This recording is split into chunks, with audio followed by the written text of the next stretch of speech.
నీ బుద్ధి చూపించావు అనంతరం. కూర్చోండి. అన్ని డాక్యుమెంట్స్ కరెక్ట్ గా ఉన్నప్పుడు ఒక లిమిట్ ని మించి ఆపడం కుదరదు. అది అప్పుడు మీరందరూ ఎందుకయ్యా నాకు? గవర్నమెంట్ ఉన్నది మీ ఒక్కరి కోసమే కాదు, ప్రజల కోసం 4 మంచి ప్రాజెక్టులు వస్తున్నప్పుడు 1 2 అనుమతించాల్సి వస్తుంది. రే వేణు, ఏంట్రా ఇంత బాధ్యతగా మాట్లాడుతున్నాడు? వాడిచ్చిన 50s బాగా పనిచేస్తుందండి. మరి నేనిచ్చిన సీలన్నిటికీ నాకు ఏనా? మీరిచ్చిన దానికంటే ఎక్కువే చేయించుకున్నారు. మిగతా వాళ్ళని 4 డబ్బులు చూడండి. ఆర్డర్ మార్చవన్నమాట. మార్చడం కుదరదు, అన్ని కరెక్ట్ గా ఉన్నాయి. జీవో కూడా పాస్ చేశాం. నిన్నే మార్చేస్తే, నీ గవర్నమెంట్ కూలిస్తే, నిన్ను ప్రతిపక్షంలోకి నెట్టేస్తే ఇక నీ గవర్నమెంట్ ఉండదా Anantha Rao?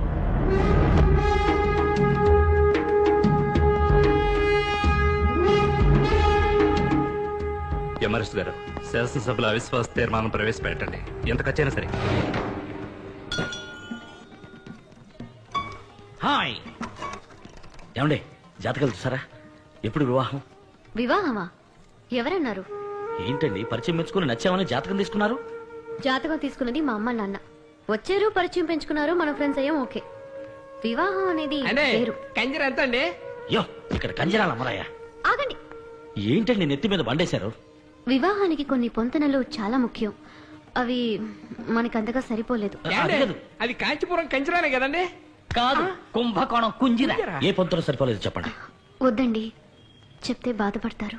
I want to see the manager. చెప్పబోతేనే బాధపడతాను. ఏదైనా పర్వాలేదు, చెప్పండి. చేయి చెప్పండి. అర్థమైందా? యా, ఇది మగ చెయ్యి, ఇది ఆడ చెయ్యి. అయ్యో, ఏమైనా సంబంధం ఉందా చెప్పండి. ఎవరిను పట్టుకు నలుపు అంటున్నావు? యావత్ భారతం భగ్గున మండిపోతుంది. కృష్ణరాయలు నలుపు, కృష్ణుడు నలుపు, కాళికాదేవి నలుపు, టీచర్ రాసే బ్లాక్ బోర్డు నలుపు, ఆ పియానో నలుపు, ద్రాక్ష నలుపు, అంతెందుకు మొత్తం ప్రపంచాన్ని చూసే మనిషికున్న కనుగుడ్డే నలుపు. నేను అందుకే ముందు చెప్పనని చెప్పాను. మన రాష్ట్రంలో 2 విషయాల గురించి ఎవ్వరూ మాట్లాడకూడదు. 1 బలుపు, 2 నలుపు. బహిరంగ అడుగు. కూల్. చూడండి, మిమ్మల్ని చూస్తే రంగే ప్రధాన కారణం అనిపించట్లేదు. వేరే ఏదో కారణం ఉంటుంది, చెప్పండి. అదేం కాదండి, ఇదిగో ఇదే కారణం. షాపులు పడగొట్టండిరా, బస్సులు కాదండిరా, ఇవి తీసి మమ్మల్ని తగలబెట్టండిరా.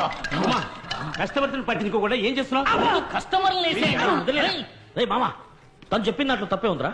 మేడం కంజరా. హలో మేడం, మీరు తెలుపు, నేను నలుపు, అదేగా సమస్య? నేను తెల్లగా మారి చూపిస్తా. నువ్వు తెల్లగా ఎలా మారుతావు? కావాలంటే తనకి తారు పూసి నల్లగా మారుతావా? తెల్లగా మారి చూపిద్దాం. మీకేం కావాలంటారు? Fair and Lovely. ఓ లారీడు కొనాలి కదరా.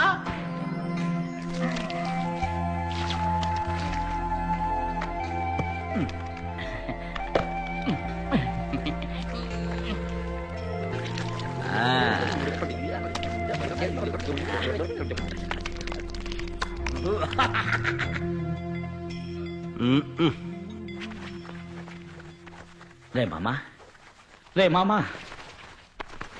రే మామా, ఏంట్రా ఒళ్ళంతా దొరద పుడుతుంది? అదే, నువ్వు తొందరగా తెల్లబడాలని నేనే అందులో కొంచెం బ్లీచింగ్ పౌడర్ మిక్స్ చేశా.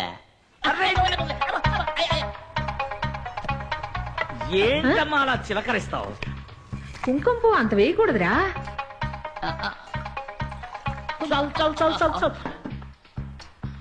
అయ్యో, మొత్తం తాగేకురా, కడుపులో గిడుపులో తిప్పేస్తుంది.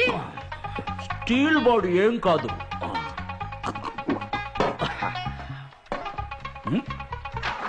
ఏమైంది శివాజీ? ఫోన్ వచ్చింది.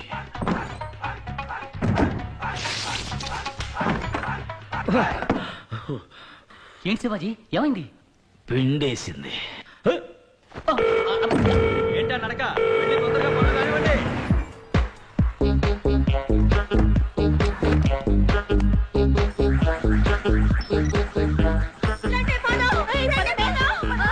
భయపడకడమ్మా, మన యజమానే ఎండలో ఒళ్ళు కందకుండా ఏసీ డ్రెస్ వేసుకున్నారంతే.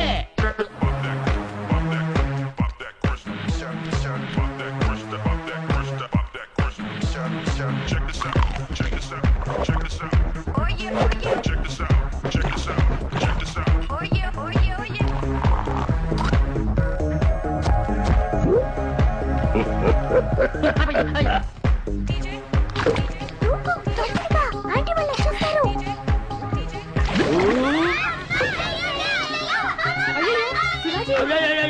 శివాజీ అయ్యో అయ్యో అయ్యో ఇదేంటి శివాజీ ఒకే ఒక్కటి సినిమాలో బురదలో దూకిన అర్జున్లా తయారయ్యావు.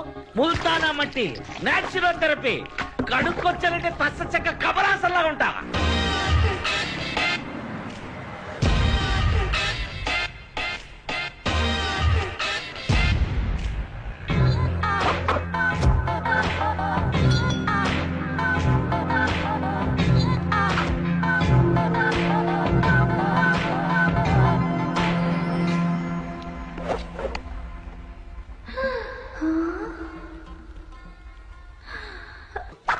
ఇప్పుడు అదుర్సు కదా. ఏం బాలేదు, ఏదో ఫోటో నెగటివ్ లా ఉన్నారు. ఏంటి ఎగతాళా?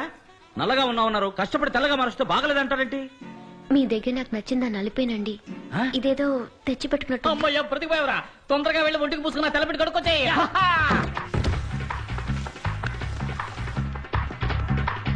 మరి ఎందుకండి నల్లగా ఉన్నారు? క్షమించండి, నేను చెప్పిన దాన్ని మీరు ఇంత సీరియస్ గా తీసుకుంటారని నేను అనుకోలేదు.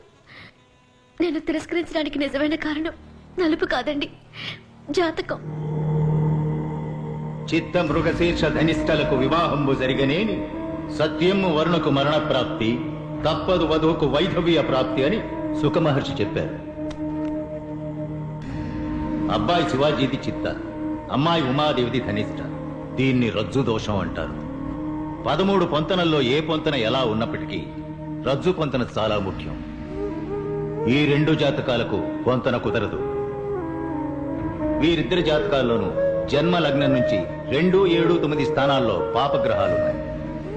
భరించలేని ఆర్థిక ఇబ్బందులు ఎదురవుతాయి.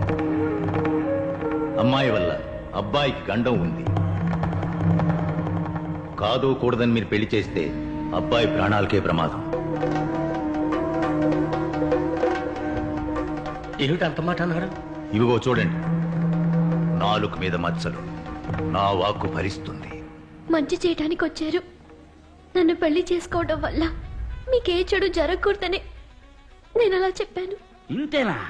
ఇదా సమస్య? అయ్యో, మా జ్యోతిష్కుడు ఏం చెప్పాడు తెలుసా? నేను మిమ్మల్ని పెళ్లి చేసుకుంటే ఇప్పుడు 200 కోట్లీశ్వరుడైన నేను 1000 కోట్లీశ్వరుని అవుతానంట. సెకండ్ ఒపీనియన్ కోసం రాజమండ్రి సిద్ధాంతి గారిని అడిగాం. ఆయన ఉన్నారో చెప్పనా? ఆల్రెడీ ఈ 2 జాతకాలకి పెళ్లైపోయింది, కవల పిల్లలు ఆన్ ది వే అన్నారు. ఇందులో ఏది నమ్ముతారు? ఇవన్నీ పట్టించుకుంటే మనం ప్రశాంతంగా బతకలేం. నాకు మీరు నచ్చారు, మీకు మరి మధ్యలో ఇవన్నీ ఎందుకు? చచ్చే రోజు తెలిస్తే మనం బతుకుతున్న రోజు నరకం అవుతుంది. సంతోషమేనండి ముఖ్యం. నన్ను పెళ్లి చేసుకోవటం మీకు సంతోషమేగా? కూల్. స్వస్తి శ్రీ చాంద్రమాన వ్యయనామ సంవత్సర వైశాఖ శుద్ధ దశమి గురువారం నాడు శ్రీ రామలింగం గారి ఏకైక పుత్రిక చెలసో ఉమాదేవికి, సుభాష్ నగర వాస్తవ్యులు శ్రీ బలరామయ్య గారి ఏకైక పుత్రుడు చిరంజీవి శివాజీకి వివాహం జరుపుటకు పెద్దలు సుముహూర్తం నిశ్చయించడమైనది. శాసనసభలో పాలకపక్షం మీద ప్రవేశపెట్టిన అవిశ్వాస తీర్మానం నెగ్గిన కారణంగా గవర్నర్ ప్రతిపక్ష నాయకులను ప్రభుత్వం ఏర్పాటు చేయవలసిందిగా ఆహ్వానించి 10 రోజుల్లో మెజారిటీ నిరూపించుకోవాల్సిందిగా గడువు విధించారు. ఈ నేపథ్యంలో అన్ని ప్రభుత్వ శాఖలకి నూతన మంత్రుల చేత గవర్నర్ పదవీ ప్రమాణ స్వీకారం చేయించబోతున్నారు.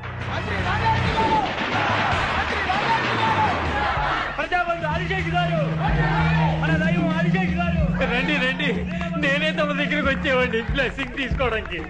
మీరు కొత్త మంత్రి, మీకు ఆ మర్యాద నేను ఇచ్చి తీరాలి. మీరు కింగ్ మేకర్ ని రుజువు చేసుకున్నారు. కృతజ్ఞుడయ్యా, కృతజ్ఞుడి. కృతజ్ఞత మాటల్లో కాదు, చేతల్లో ఉండాలి. అయ్యా, తమరు ఆదిశేషులైతే నేను అల్శేషనయ్యా. జీవితాంతం తోకాడిస్తూ పడి ఉంటా.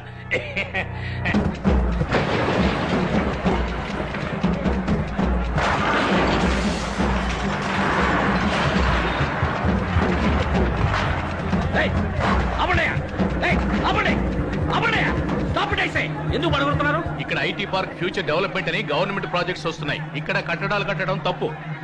పడగొట్టండి. ఏమనుకుంటున్నారయ్యా? మనిషికో కారణం చెప్తున్నారు, ఆవు అంటే పడగొడుతున్నారు. 50 కోట్లు తీసుకుని ఇంక మీద ఏ సమస్య రాదని చెప్పారు. ఇప్పుడు ఇదేంటయ్యా? సార్, ఇది కొత్త గవర్నమెంట్ ఆర్డర్. కావాలంటే నేను రేపు పొద్దున వస్తాను. ఈలోగా ఎవరితోనైనా మాట్లాడి ఏం చేయగలరో చేయండి. ఏ సార్, అక్కడ గవర్నమెంట్ ప్రాజెక్ట్ వస్తుంది. ఏ బుద్ధి లేని పదవి ఇచ్చాడు మీకు పర్మిషన్?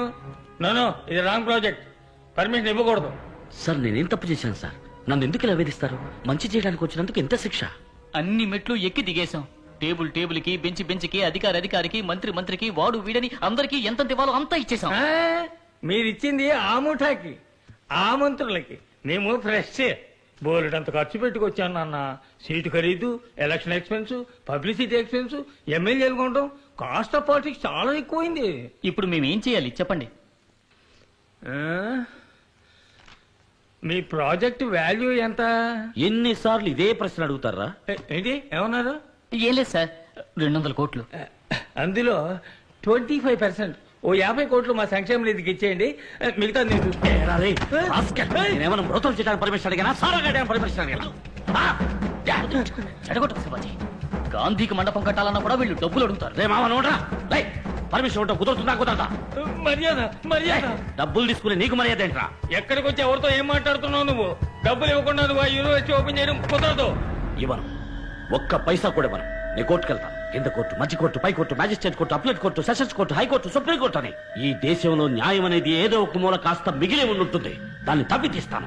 వెళ్ళి ప్రయత్నించు.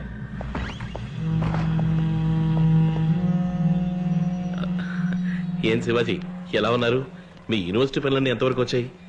ఏమైనా సహాయం కావాలంటే అడగండి. నువ్వే పెద్ద మనిషివయ్యా. పేడ పురుక్కన హీనమైన వాడివి, నికృష్టమైన చదువుతావు. శివాజీ తప్పు. ఆయన ఏదో కోపంలో అలా మాట్లాడితే నేను తర్వాత ఫోన్లో మాట్లాడతాను.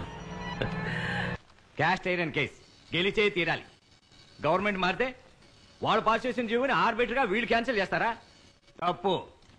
ఏ కోర్టులోనూ చెల్లదు. రేపు పొద్దున కోర్టుకు పోయి ఓ రిట్ పడేసి ఆ స్టే ఆర్డర్ వికెట్ చేయిస్తా, లేదా స్టే ఆర్డర్ తీసుకుందాం. ఇది నా 25 ఏళ్ల ఆశయం, 20 ఏళ్ల శ్రమ. నేను సంపాదించిందంతా ఇందులో పెట్టాను. ఉన్న ఇల్లు, ఉన్న ఆస్తి అంతా తాకట్టు పెట్టాను. దీన్ని ఎలాగైనా మీరే కాపాడాలి. దిగులు పడకండి. అన్ని ఫైల్స్ మీద సంతకాలు పెట్టించి అప్రూవ్ అయిన తర్వాతే కదా స్టార్ట్ చేశారు. నేను చూసుకుంటాను. సుందరం, ఫీజు సంగతి తర్వాత చూస్తున్నాం. కొంచెం అడ్వాన్స్ ఇచ్చాను. ఎంత సార్? 20 lakhs. 20 లక్షల? 200 కోట్ల ప్రాజెక్ట్ కాపాడబోతున్నానుగా. బ్యాంకులోనూ డబ్బు లేదు. ఓవర్ డ్రాఫ్ట్ లిమిట్ కూడా దాటేశాను.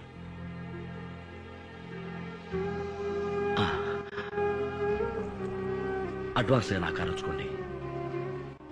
ఏంటండి ఇది ఇరకాటంలో పెట్టారే? అయ్యయ్యో, మీరేం ఫీల్ అవ్వకండి. నేనేమైనా పుట్టేటప్పుడు కారులో పుట్టానా? చిన్న వయసులో చెప్పులు లేకుండా నడిచాను, బస్సుల్లో ప్రయాణించాను. మీరు ఈ కేసు గెలిపించండి, అది చాలు. తీసుకోండి. శివాజీ, నువ్వెంతో ఆశపడి కొనుక్కున్న కారు ఇది. సార్ కావాలంటే నేను డ్రాప్ చేస్తా. వద్దండి, కూల్. నాకు నడక అలవాటే. పద.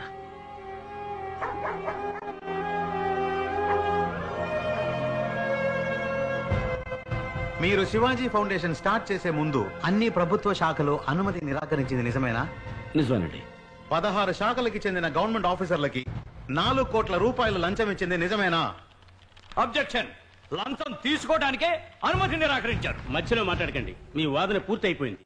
4 కోట్ల రూపాయలు లంచం ఇచ్చింది నిజమా కాదా? నిజమే, కానీ మినిస్టర్ ఆనందరావు అనుమతి నిరాకరించింది నిజమేనా? నిజమేనండి. వారికి 50 కోట్లు లంచం ఇచ్చింది నిజమేనా? ఇచ్చాను. దేశానికి మంచి జరుగుతుందన్న ఉద్దేశంతో. I was cornered, I was helpless. అప్పీల్దారుడు ఒప్పుకున్నట్టుగా శివాజీ ఫౌండేషన్ నిర్మాణానికి కావలసిన అనుమతి కోసం వేరు ప్రభుత్వ శాఖాధికారులకు లంచాలను ఇచ్చి అనేక ఇతరమైన కోరికలను తీర్చి అనుమతిని పొందినట్టుగా ప్రభుత్వం తరపున నిస్సందేహంగా నిరూపించబడింది. కనుక శివాజీ గారి యూనివర్సిటీ కట్టడాన్ని రద్దు చేయడం చట్ట ప్రకారం న్యాయమే. ఇంతవరకు కట్టిన భవన సముదాయాన్ని కూల్చివేయడానికి ఆజ్ఞాపించవలసిందిగా ఈ ప్రభుత్వాన్ని కోర్టు ఆదేశిస్తోంది. అందుకు గాను ఏ విధమైన నష్టపరిహారాన్ని ఈ ప్రభుత్వం చెల్లించనవసరం లేదు.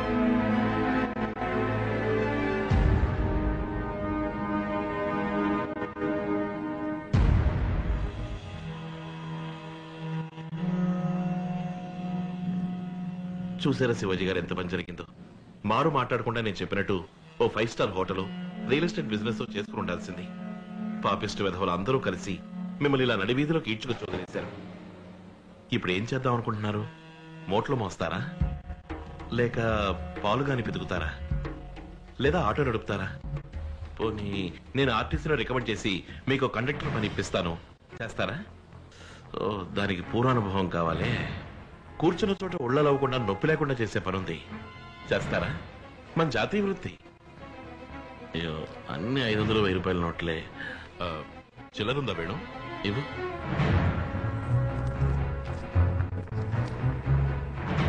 అమ్మా తల్లి జగన్మాత, వీరు చేయబోయే పని విజయవంతం కావాలమ్మా. నా హస్తవాసి చాలా మంచిది. మొదటి పోనీ నేనే చేస్తాను.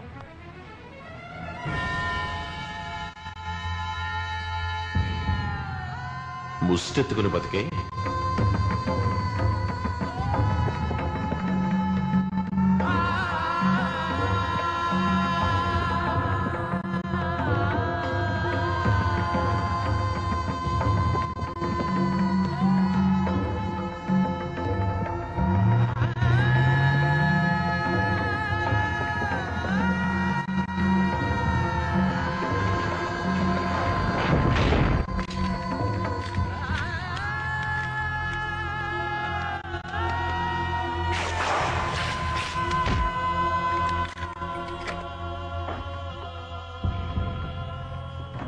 ఎక్స్క్యూజ్ మీ సార్, ఈ ఇల్లు, మిగతా ప్రాపర్టీస్, ఇక్కడున్న వస్తువులు అన్నిటికీ వెలకట్టినా కూడా మీరు తీసుకున్న అప్పుకి సరిపోదు సార్.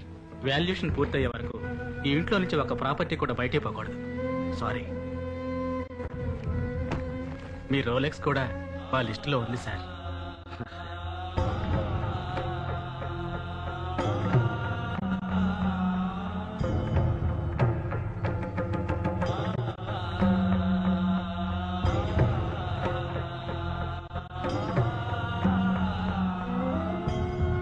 సారీ నాన్న, సారీ అమ్మా. నేను మంచి స్థితికి వచ్చేదాకా మీరు ఊర్లో ఉండండి. మాకే బాధ లేదు బాబు.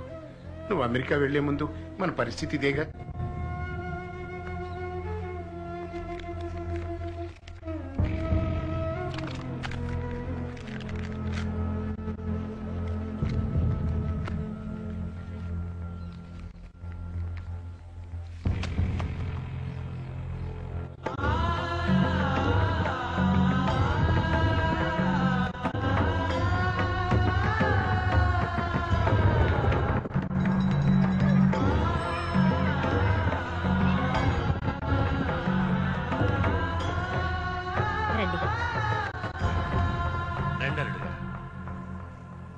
ఇప్పుడు నా పరిస్థితి కొంచెం బాగాలేదు.